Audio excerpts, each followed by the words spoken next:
Et cette région a créé 6 500 emplois supplémentaires par an depuis 2006, 108 usines de plus depuis 2009. Donc je remercie M. Retailleau pour ces propositions qui sont la reprise de ce qui est engagé avec les chefs d'entreprise dans la région depuis 2 ans.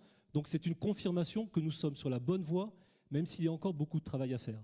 Et ma principale proposition, c'est former sur mesure des chômeurs pour les emplois non pourvus. Je suis celui qui porte cette mesure depuis le début de la campagne. Et comment on fait ça? La formation sur mesure, tout le monde en rêve de la formation sur mesure, les chômeurs en premier lieu. Eh bien moi je vais le faire. Je vais le faire parce que j'ai obtenu du Premier ministre que la région soit le chef de file de la politique de l'emploi.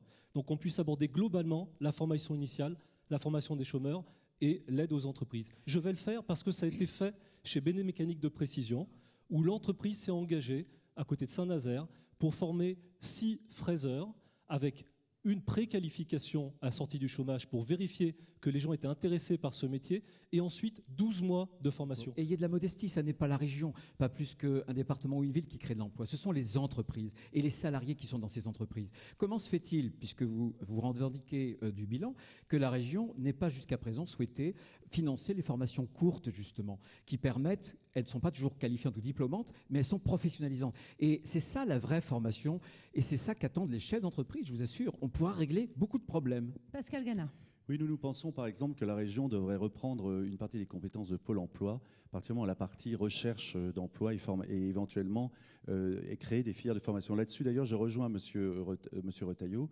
Je pense qu'effectivement, il y a une inadéquation qui commence d'ailleurs dès le lycée ou le collège entre les filières de formation et le marché de l'emploi tel que le vivent les entreprises.